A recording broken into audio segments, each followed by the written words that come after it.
सुबह आमतौर पर पक्षियों के चहचहाने से होती थी, लेकिन पिछले कुछ सालों से यहाँ की सुबह एक खास खुशबू से पहचानी जाने लगी थी। धीमी आंच पर पकते हुए मटन और मसालों की सौंधी खुशबू। ये खुशबू आती थी रघु के छोटे से ढाबे से। रघु जो अपनी सादगी और स्वाद के लिए पूरे जिले में मशहूर था। रघु अपनी पत्नी शांति के साथ मिलकर ये ढाबा चलाया करता था।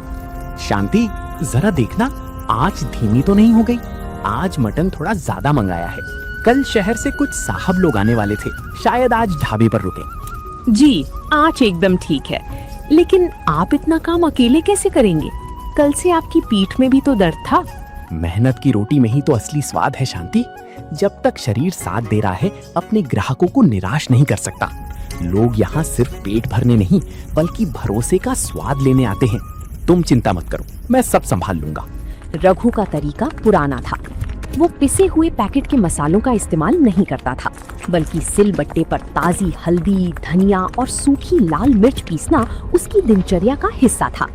लोहे की बड़ी कढ़ाई में जब सरसों का तेल धुआं छोड़ने लगता, तब वो उसमें खड़े मसालों का तड़का लगाता।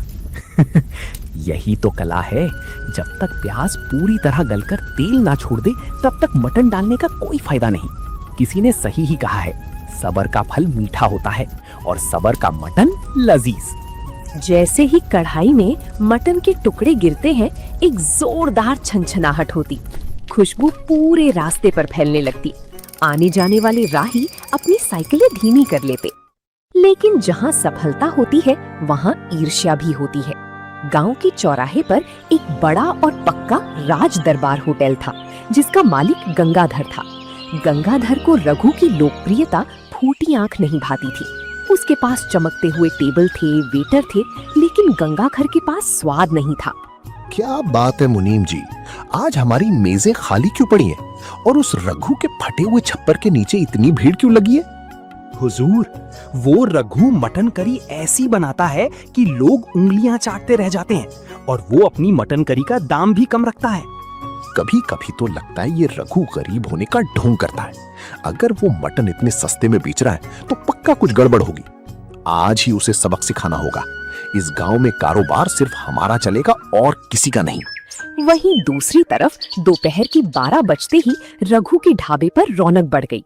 गांव के किसान, बस ड्राइवर और पास की तहसील से आए वकील सब मटन करी खाने के लिए अपनी बारी का इंतजार कर रहे थे।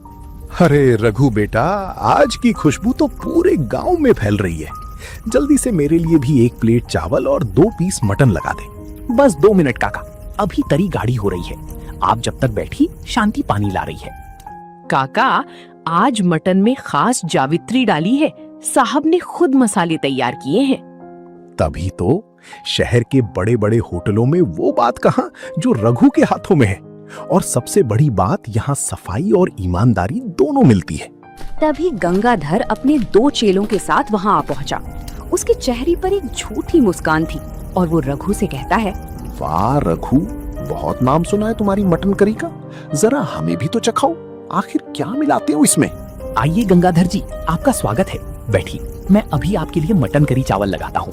गंगाधर ने मटन का एक निवाला लिया और फिर जोर से थाली पटक दी और मुंह बनाकर कहने लगा, छी, ये क्या है? इसमें तो बदबू आ रही है। रघु, तू सड़ा हुआ मटन खिलाता है लोगों को।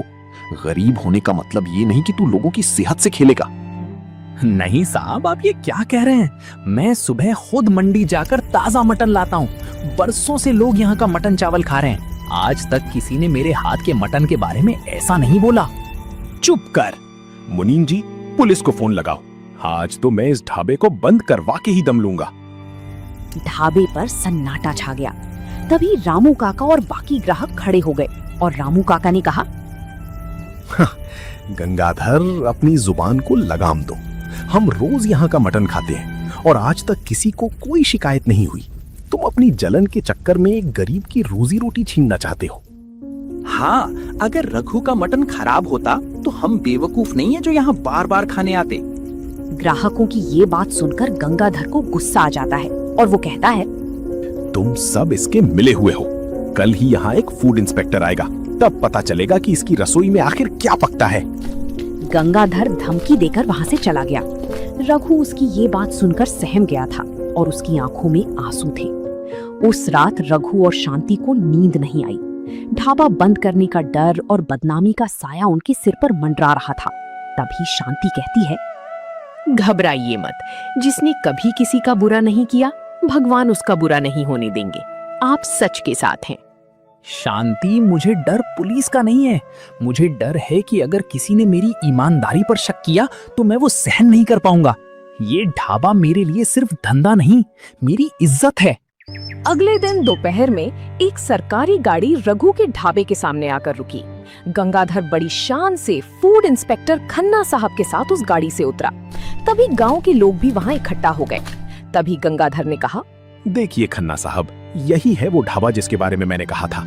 यहाँ गंदगी देखिए और मटन की जांच कीजिए। मुझे पक्का यकीन है कि यहाँ मिलावट होती है। रघु, हमें तुम्हारी रसोई की जांच करनी होगी। हटो किनारे। रघु ने बिना डरे रास्ता दे दिया। इंस्पेक्टर ने मसालों के डिब्बे खोले, मटन के स्टॉक की जांच की और फिर उस कड़ाही के पास पहुंची जिसमें मटन पक रहा था। मैंने सुना है कि मसाले तुम खुद पीसते हो। जी साहब, बाजार के पिसे मसाले भरोसेमंद नहीं लगते, इसीलिए खुद मेहनत करता हूँ और अपने हाथों से मसाले पीसता हूँ। इंस्पेक्टर ने मटन करी का एक चम्मच लिया और उसे चखा। पूरी भीड़ अपनी सांसें थाम कर देख रही थी, लेकिन गंगाधर के चेहरे पर जीत की मुस्कान थी। तभी इंस्पेक्टर खन्ना ने चम्मच को नीचे रखा और अपनी डायरी निकाली।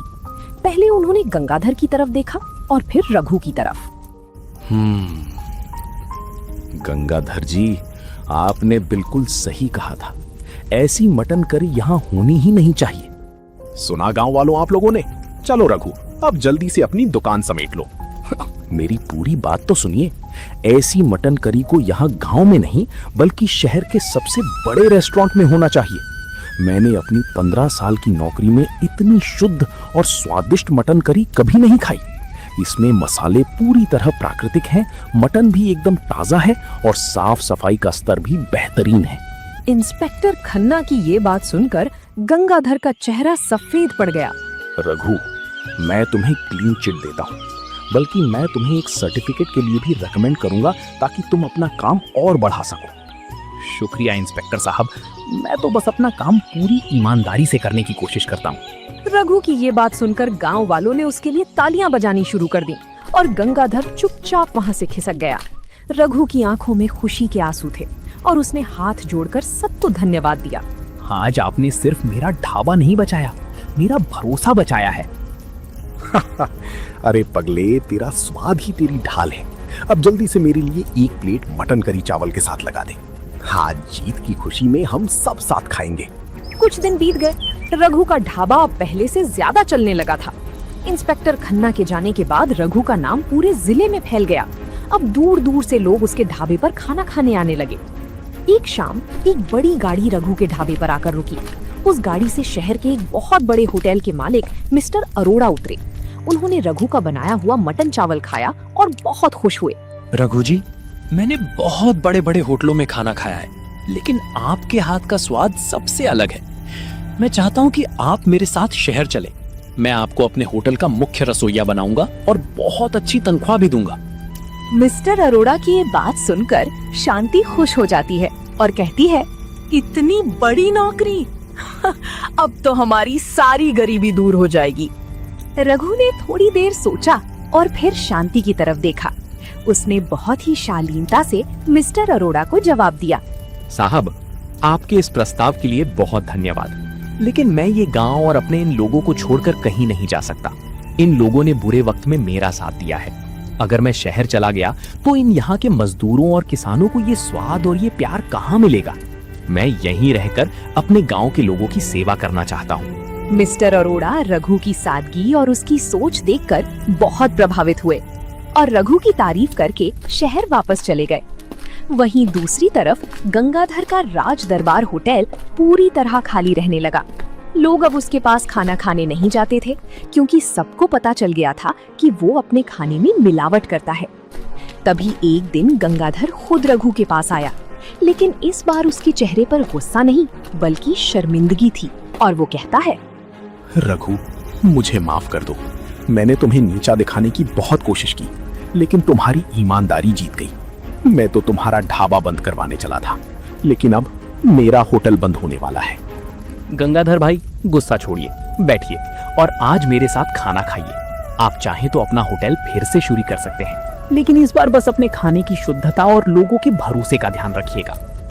गंगाधर की आंखों में आंसू आ गए। उसे समझ आ गया कि पैसा कमाने से ज्यादा जरूरी लोगों का भरोसा जीतना होता है। समय बीतता गया। कुछ समय बाद रघु ने अब अपने ढाबे को थोड़ा बड़ा और पक्का बना लिया था। उसने गांव के 2 गरीब लड़कों को भी अपने ढाबे पर काम पर रख लिया ताकि उन्हें रोजगार मिल सके। लेकिन रघु आज भी खुद अपने हाथों से मसाले पीसता है और चूल्हे की आंच पर ही मटन पकाता है। आज भी जब लोग रामपुर गांव से गुजरते हैं तो उन्हें मटन की वो सोंधी आंसू आ गए। उसे समझ आ गया कि पैसा कमाने से ज्यादा जरूरी लोगों का भरोसा जीतना होता है। समय बीतता गया। कुछ समय बाद रघु ने अब अपने ढाबे को थोड़ा बड़ा और पक्का बना लिया था। उसने गांव के 2 गरीब लड़कों को भी अपने ढाबे पर काम पर रख लिया ताकि उन्हें रोजगार मिल सके। लेकिन रघु